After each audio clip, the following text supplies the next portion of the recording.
ಏನು ಅವರು ನಮ್ಮ ನಾಯಕರ ಬಗ್ಗೆ ಹೇಳಿದ್ದಾರೆ, ಅದನ್ನು ಜನ ಈಗಾಗಲೇ ಅವ್ರಿಗೆ ತೀರ್ಮಾನ ಕೊಟ್ಟು ಎಲ್ಲಿಗೆ ಅವ್ರ ಸ್ಥಾನಮಾನ ತೋರಿಸಿದ್ದಾರೆ.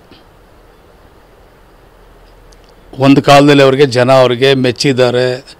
ಪ್ರೀತಿ ವಿಶ್ವಾಸನೋ ಜಾತಿನೋ ಮತ್ತೊಂದೋ ಏನೋ ಅವ್ರಿಗೆ ಒಂದು ಸ್ಥಾನಮಾನ ಗೌರವವನ್ನು ಈ ರಾಜ್ಯದಲ್ಲಿ ಈ ದೇಶದಲ್ಲಿ ಕೂಡ ಅವರಿಗೆ ಕೊಟ್ಟಿದ್ದಾರೆ. ಆದರೆ ಇವತ್ತು ಅವರು ಮಾಡಿದಂಥ ಕೆಲಸ ಕಾರ್ಯಕ್ಕೆ, ಅವ್ರು ನಡೆದಂಥ ನಡೆಗೆ, ಅವ್ರು ತೋರಿಸಿದಂಥ ಕಿರಾತಕ ಅಂತ ಏನು ಹೇಳ್ತಾ ಇದ್ದಾರೆ, ಅವರೆಲ್ಲ ಕಿರಾತಕರು, ಇವರು ಕಿರಾತಕರು. ಆ ಪದ ಇದೆಯಲ್ಲ ಇವ್ರಿಗೆ ಅನ್ವಯಿಸ್ತದೆ, ನಮ್ಮ ನಾಯಕರಿಗಲ್ಲ. ನಾವು ಋಣ ತೀರಿಸುವಂಥ ಕೆಲಸ ಮಾಡೋರು, ನಾವು ಜನಕ್ಕೆ ಬೆವರನ್ನು ಒರೆಸುವಂಥವ್ರ ಕೆಲಸ, ನಾವು ಕಣ್ಣೀರು ಒರೆಸೋ ಜನ ಅಲ್ಲ ನಾವು. ಹೇಮರಾಜ್ ಕೇಜ್ ಕಲ್ಚರ್ ಮೀನು ಕೃಷಿಯಲ್ಲಿ 1 ಕೆಜಿನಿಂದ 3.5 ಲಕ್ಷ ಗಳಿಸ್ತಿದ್ದಾರೆ. ನೀವು ಕೂಡ ಅವರಿಂದ ಕಲಿಬೇಕಾ? ಅವ್ರ ಜೊತೆ ವಿಡಿಯೋ ಕಾಲ್ನಲ್ಲಿ ಮಾತಾಡಬೇಕಾ? ಈಗಲೇ ಫ್ರೀಡಮ್ ಆ್ಯಪ್ ಡೌನ್ಲೋಡ್ ಮಾಡಿ. ಬೆವರು ಒರೆಸುವಂಥ ಜನ ನಾವು. ನಮಗೆ ಗೊತ್ತಿದೆ ಯಾವ ರೀತಿ ರಾಜಕಾರಣ ಮಾಡಬೇಕು, ಯಾವ ರೀತಿ ಸೇವೆ ಮಾಡಬೇಕು, ಯಾವ ರೀತಿ ಜನಕ್ಕೆ. ನಾನೊಬ್ಬ ಅಲ್ಪಸಂಖ್ಯಾತ.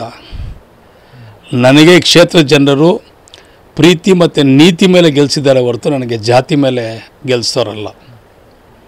ನೀವೆಲ್ಲೋ ಹಳ್ಳಿಲಿ ನಿಮ್ಮ ಬಂದೆಲ್ಲ ಸ್ವಲ್ಪ ನಡೀತಿದೆ ಅಂದ್ಬಿಟ್ಟು ಎಲ್ಲೋ ನಿಮ್ಮ ಚೇಲಗಳಿಗೆ ಹೇಳಿ ಎಲ್ಲೋ ನೀವೆಲ್ಲ ಸ್ವಲ್ಪ ಒಂಚೂರು ಕಿತಾಪತಿ ಮಾಡ್ಬೋದು. ಆದರೆ ಜನ ನನ್ನ ಕ್ಷೇತ್ರದಲ್ಲಿ ನೆಮ್ಮದಿಯಾಗಿದ್ದಾರೆ.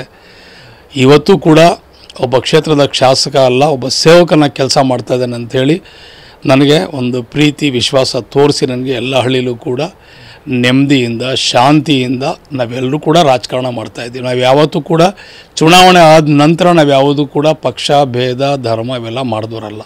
ನಮಗೇನು ಅದು ಅವಶ್ಯಕತೆಯೇ ಇಲ್ಲ. ನಮಗೆ ಬರೀ ಅಭಿವೃದ್ಧಿ ಮಾತ್ರ ನಮ್ಮದು ಜಪ. ಇವತ್ತು ನೀರಿನ ಹಾಹಾಕಾರ ಇದೆ, ಬೇಕಾದಷ್ಟು ಅಭಿವೃದ್ಧಿ ಕೆಲಸ, ಮೂಲಭೂತ ಸೌಕರ್ಯಗಳ ಕೆಲಸ ಮಾಡಬೇಕಾಗಿದೆ. ಅದನ್ನು ನಾವು ಮಾಡ್ತಾಯಿದ್ದೀವಿ ಹೊರತು ಅದ್ರ ಬಗ್ಗೆ ನಾವು ಗಮನ ಹರಿಸ್ತಾ ಇದ್ದೇವೆ ಹೊರತು ನಮ್ಗೆ ಅಧಿಕಾರ ಬೇಕು, ನಮಗೆ ಜಾತಿ ಬೇಕು, ಮತ್ತೊಂದು ಬೇಕು ಅಂತ ನಾವು ಯಾವತ್ತೂ ಕೂಡ ಮಾಡ್ತಾಯಿಲ್ಲ. ಅನೇಕ ಜನರು ಇವತ್ತು ಪಕ್ಷ ಬಿಟ್ಟು JDS ಬಿಟ್ಟು ಇವತ್ತೆಲ್ಲರೂ ಕೂಡ ಇವತ್ತು ಕಾಂಗ್ರೆಸ್ ಪಕ್ಷ ಯಾತಕ್ಕೋಸ್ಕರ ಸೇರ್ತಾ ಇದ್ದಾರೆ? ನಮ್ಮ ಕೆಲಸ, ನಮ್ಮ ಪ್ರೀತಿ, ನಮ್ಮ ವಿಶ್ವಾಸ, ನಮ್ಮ ನಂಬಿಕೆನ ಅವರೆಲ್ಲರೂ ಕೂಡ ನೋಡಿ ನಮ್ಮನ್ನು ಇದು ಮಾಡ್ತಾರೆ. ನಮಗೆ ಇವತ್ತು ಕಾಂಗ್ರೆಸ್ ಪಕ್ಷ ಸೇರ್ತಾ ಇದ್ದಾರೆ.